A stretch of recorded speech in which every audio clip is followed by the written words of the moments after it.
Nah, saya menyangka, ya, menduga ini akan ada upaya untuk merevisi secara gelap-gelapan rancangan undang-undang Ciptaker ini sampai nanti diundangkan.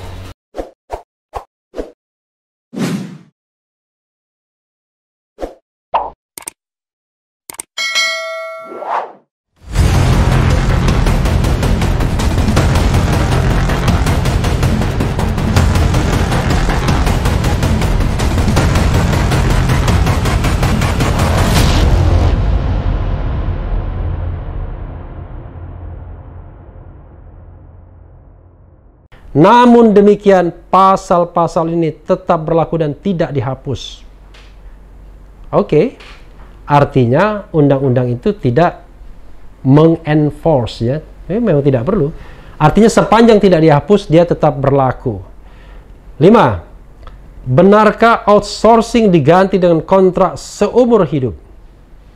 Faktanya, outsourcing ke perusahaan alih daya tetap dimungkinkan. Pekerja menjadi karyawan dari perusahaan alih daya. Bab 4 Ketenagakerjaan pasal 89 tentang perubahan terhadap pasal 66 ayat 1 Undang-Undang 13 tahun 2003, hubungan kerja antara perusahaan alih daya dengan pekerja buruh yang dipekerjakannya didasarkan pada perjanjian kerja waktu tertentu atau perjanjian kerja waktu tidak tertentu. Komentar Suteki, persoalannya adalah ketika tidak ada batas waktu berapa lama seorang pekerja menjadi pegawai alih daya. Ini persoalannya. Jadi kalau tidak ditentukan batas waktunya, ya seumur hiduplah dia. Pasal 59 Undang-Undang Ketenagakerjaan mengatur perjanjian kerja waktu tertentu PKWT terhadap pekerja itu maksimal dilakukan selama 2 tahun. Lalu boleh diperpanjang kembali dalam waktu 1 tahun. Jadi 3 tahun saja. Setelah itu wajib diangkat. Undang-Undang OLCK mengubah pasal 59 Undang-Undang Ketenagakerjaan yang mengatur jangka waktu pekerja waktu tertentu atau pekerja kontrak. Di pasal perubahan tidak ada jangka waktu paling lama 3 tahun. Dengan perubahan pasal ini maka tidak ada batasan aturan seseorang pekerja bisa dikontrak.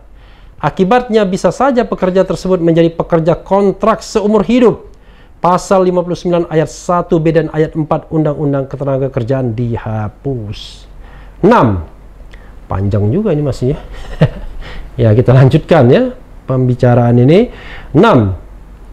Benarkah tidak akan ada status karyawan tetap? Faktanya status karyawan tetap masih ada. Bab 4 Ketenagakerjaan pasal 89 tentang perubahan terhadap pasal 56 Undang-Undang 13 tahun 2003. Perjanjian kerja dibuat untuk waktu tertentu atau untuk waktu tidak tertentu. Sama, ya, seperti tadi, tapi konteksnya mengenai soal status karyawan tetap. Komentar Suteki, pasal 56 Undang-Undang Ketenagakerjaan ada penambahan. Namun prinsipnya tetap sama. Ada pegawai tetap karena perjanjian kerja juga untuk waktu tidak tertentu tetap. Hanya masalahnya ketika tidak ada pembatasan untuk PWKT, PKWT mestinya, ya, PKWT, ya, itu yang membuat seorang karyawan sulit untuk menjadi pegawai tetap. Hal ini dipertegas dalam pasal 59 Undang-Undang Ketenagakerjaan yang telah diubah dalam Undang-Undang OLCK. Jadi kalau tidak ada batas waktu, ya tidak mungkin jadi karyawan tetap. Jadi akan menjadi karyawan outsourcing seumur hidup. Pasal 59 Undang-Undang Ketenagakerjaan mengatur perjanjian kerja waktu tertentu PKWT terhadap pekerja itu maksimal dilakukan selama 2 tahun lalu boleh diperpanjang kembali dalam waktu 1 tahun. Undang-Undang OLCK mengubah pasal 59 Undang-Undang Ketenagakerjaan yang mengatur jangka waktu pekerja waktu tertentu atau pekerja kontrak.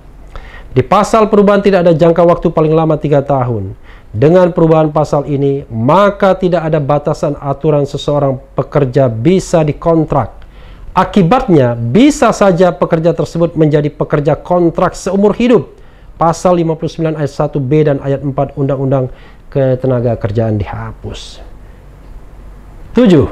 Wah, ini penting juga, ya. Apakah perusahaan bisa mem-PHK kapanpun secara sepihak? Jadi, anytime dan secara sepihak. Faktanya, kata pemerintah, perusahaan tidak bisa mem-PHK secara sepihak.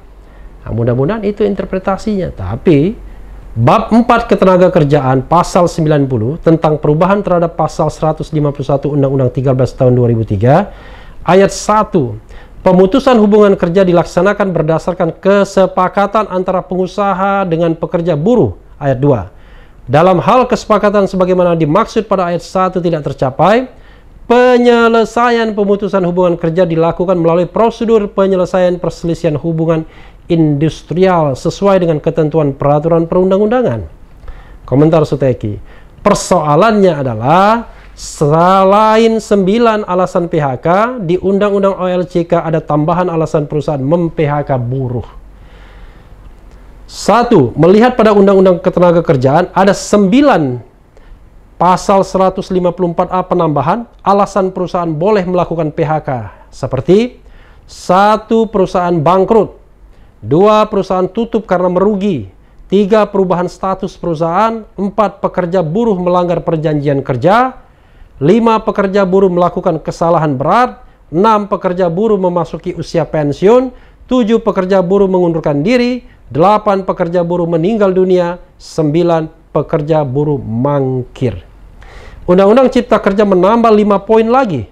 Pasal 154A, A, B, E, G, dan L. Alasan perusahaan boleh melakukan PHK diantaranya meliputi. Kalau 5-5-nya bukan diantaranya. 1. Perusahaan melakukan efisiensi. 2. Perusahaan melakukan penggabungan, peleburan, pengambil alihan atau pemisahan perusahaan. 3. Perusahaan dalam keadaan penundaan kewajiban pembayaran utang. 4. Perusahaan melakukan perbuatan yang merugikan pekerja buruh. 5. Pekerja buruh mengalami sakit berkepanjangan atau cacat akibat kecelakaan kerja dan tidak dapat melakukan pekerjaannya setelah melampaui batas 12 bulan. Apakah dengan penambahan itu tidak dapat diartikan adanya kondisi bahwa pengusaha makin mudah mem-PHK pekerja? 5 tambahan itu jika tidak ditentukan secara pasti akan membuka peluang mudahnya pengusaha mem-PHK pekerja. Dan ini memang akan sangat tergantung interpretasi di produk di bawah undang-undang, yaitu peraturan pemerintah. Apakah ini masuk rezim pesangon atau tidak ya? Apakah kemudian ini akan melalui prosedur yang mudah atau tidak? Karena detailnya tidak diatur di sini. 8. Benarkah jaminan sosial dan kesejahteraan lainnya hilang? Faktanya, kata pemerintah ini ya, jaminan sosial tetap ada. Bab 4 Ketenagakerjaan pasal 89 tentang perubahan terhadap pasal 18 Undang-Undang 40 tahun 2004. Jenis program jaminan sosial meliputi A. Jaminan kesehatan, B. Jaminan kecelakaan kerja, C. Jaminan hari tua, D. Jaminan pensiun, E. Jaminan kematian, F. Jaminan kehilangan pekerjaan. Komentar Suteki, pasal 167 ayat 5 Undang-Undang Ketenagakerjaan menyatakan, dalam hal pengusaha tidak mengikut sertakan pekerja buruh yang mengalami pemutusan hubungan kerja karena usia pensiun pada program pensiun, maka pengusaha wajib memberikan kepada pekerja buruh uang pesangon sebesar 2 kali ketentuan pasal 156 ayat 2. Uang penghargaan masa kerja 1 kali ketentuan pasal 156 ayat 3.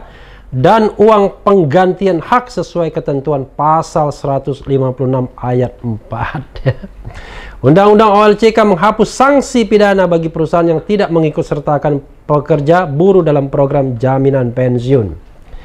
Undang-Undang OLCK menghapus pasal 184 Undang-Undang Ketenagakerjaan yang menyatakan, barang siapa melanggar ketentuan sebagaimana dimaksud dalam pasal 167 ayat 5, dikenakan sanksi pidana penjara paling singkat 1 tahun dan paling lama 5 tahun, dan atau denda paling sedikit 100 juta rupiah dan paling banyak 500 juta rupiah.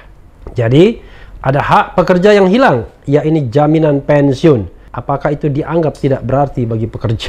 Benar juga ya. 9. Benarkah semua karyawan berstatus tenaga kerja harian? Faktanya, status karyawan tetap masih ada. Bab 4 Ketenagakerjaan pasal 89 tentang perubahan terhadap pasal 56 ayat 1 Undang-Undang 13 tahun 2003, perjanjian kerja dibuat untuk waktu tertentu atau untuk waktu tidak tertentu. Komentar Suteki, Pasal 59 Undang-Undang Ketenagakerjaan mengatur perjanjian kerja waktu tertentu PKWT terhadap pekerja itu maksimal dilakukan selama 2 tahun, lalu boleh diperpanjang kembali dalam waktu 1 tahun. Sudah dibahas di atas tadi ya, kita ulangi saja, tidak apa-apa. Pasal 56 Undang-Undang Ketenagakerjaan ada penambahan, namun prinsipnya tetap sama. Ada pegawai tetap karena perjanjian kerja juga untuk waktu tidak tertentu, tetap. Hanya masalahnya ketika tidak ada pembatasan untuk PWKT, PWKT lagi ya, PKWT, itu yang membuat seorang karyawan sulit untuk menjadi pegawai tetap. Hal ini dipertegas dalam Pasal 59 Undang-Undang Ketenagakerjaan yang telah diubah dalam Undang-Undang OLCK. Jadi kalau yang tetapnya itu adalah perjanjian yang batas waktu tertentu tersebut, ya memang tidak akan pernah menjadi karyawan tetap sesungguhnya. Pasal 59 Undang-Undang Ketenagakerjaan mengatur perjanjian kerja waktu tertentu PKWT terhadap pekerja itu maksimal dilakukan selama 2 tahun, lalu boleh diperpanjang kembali dalam waktu 1 tahun. Undang-Undang OLCK mengubah Pasal 59 Undang-Undang Ketenagakerjaan yang mengatur jangka waktu pekerja waktu tertentu atau pekerja kontrak. Di pasal perubahan tidak ada jangka waktu paling lama 3 tahun. Dengan perubahan pasal ini, maka tidak ada batasan aturan seseorang pekerja bisa dikontrak. Akibatnya bisa saja pekerja tersebut menjadi pekerja kontrak seumur hidup. Pasal 59 ayat 1B dan ayat 4 Undang-Undang Ketenagakerjaan dihapus. Jadi kalau kontrak waktu tertentu tidak dibatasi waktunya, ya dia menjadi karyawan kontrak seumur hidup karena tidak ada pembatasan, ya. 10. Benarkah tenaga kerja asing bebas masuk? Nah, ini yang ngeri-ngeri sedap ya. Kita baca, coba lihat. Faktanya, tenaga kerja asing tidak bebas masuk, harus memenuhi syarat dan peraturan. Bab 4 Ketenagakerjaan Pasal 89 tentang perubahan terhadap Pasal 42 ayat 1 Undang-Undang 13 tahun 2003. Setiap pemberi kerja yang mempekerjakan tenaga kerja asing wajib memiliki pengesahan rencana penggunaan tenaga kerja asing dari pemerintah pusat. Komentar Suteki, Pasal 42 ayat 1 Undang-Undang Ketenagakerjaan menyatakan, setiap pemberi kerja yang mempekerjakan tenaga kerja asing wajib memiliki izin tertulis dari menteri atau pejabat yang ditunjuk. Ketentuan ini diperlunak dalam rancangan Undang-Undang Cipta Kerja yang sekarang menjadi undang-undang setelah signing. Nanti begini, sahabat era sekalian, biar paham, sebuah rancangan undang-undang itu disetujui di tingkat DPR dan pemerintah dalam paripurna DPR. Itu istilahnya disetujui sebenarnya, bukan disahkan. Nah, nanti RUU tersebut dikirimkan kepada Presiden untuk disahkan, namanya signing.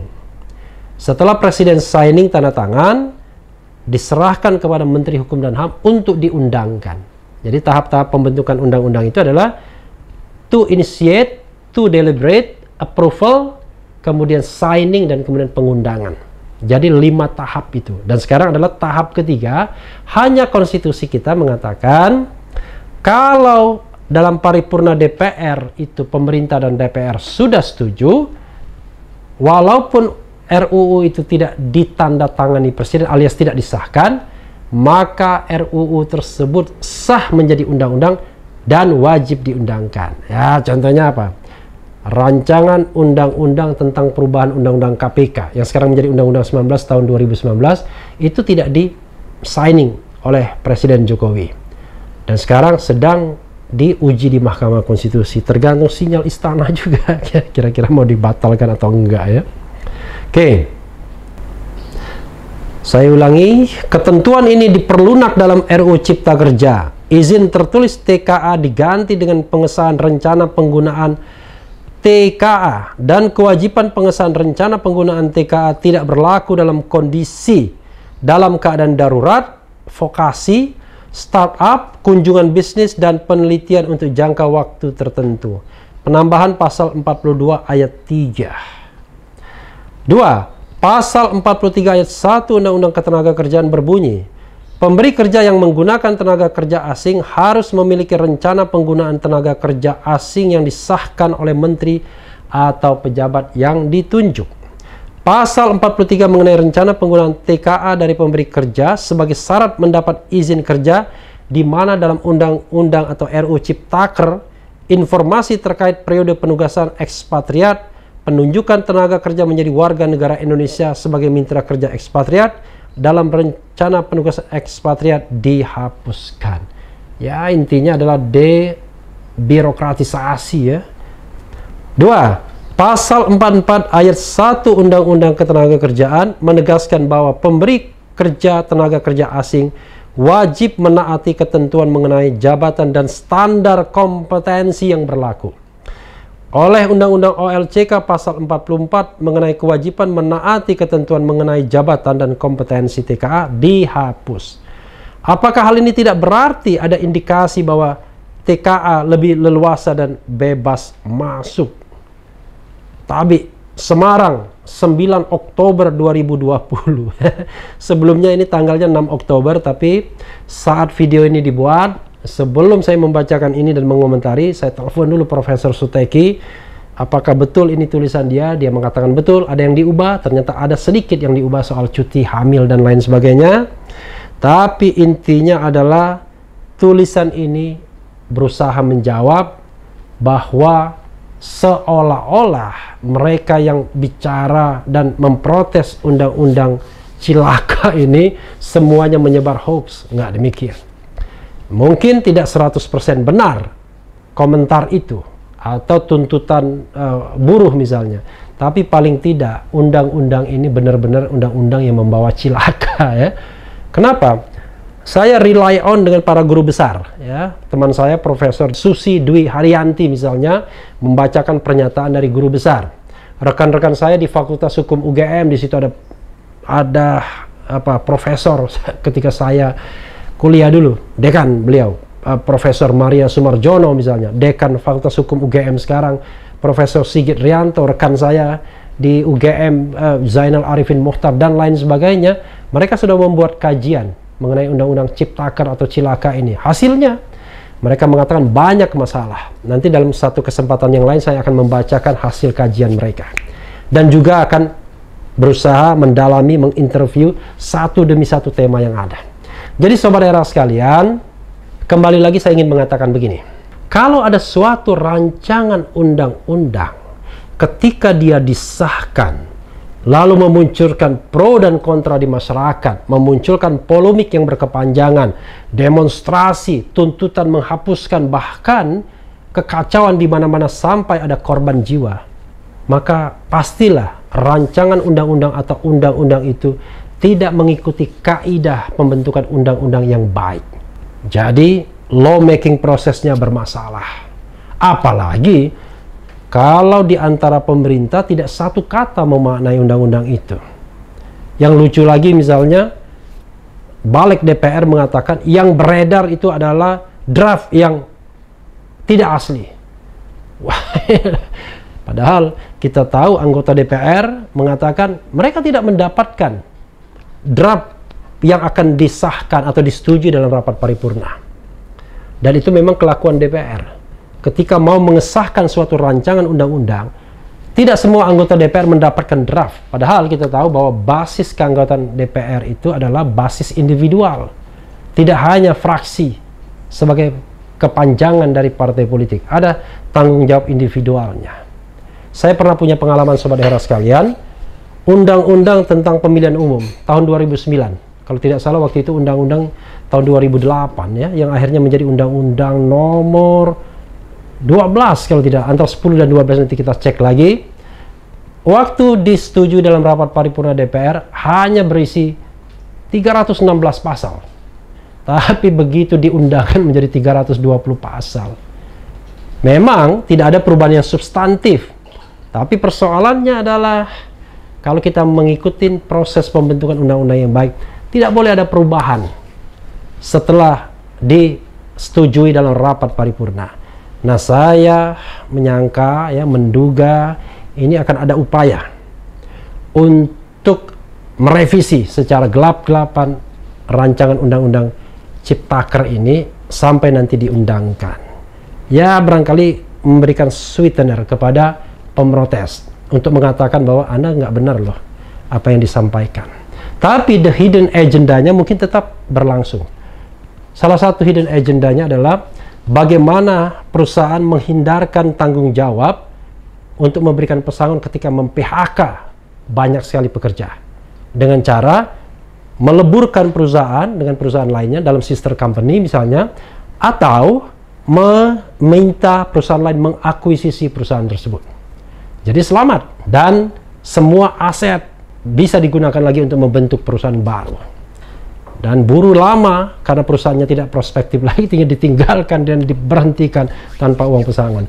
Jadi saudara sekalian, kita lihat hari-hari mendatang siapa yang sesungguhnya lebih benar, antara buruh yang menggugat atau pemerintah yang mengatakan semuanya adalah hoax. Yang penting tetap di channel ini, karena di channel ini Anda akan dirayu, ditipu, dibaperin, dicecar, diuber pula di jalur khusus. Karena channel ini adalah channel yang mengancam dan memeras serta membenci juga. Jangan lupa subscribe, like, comment, and share.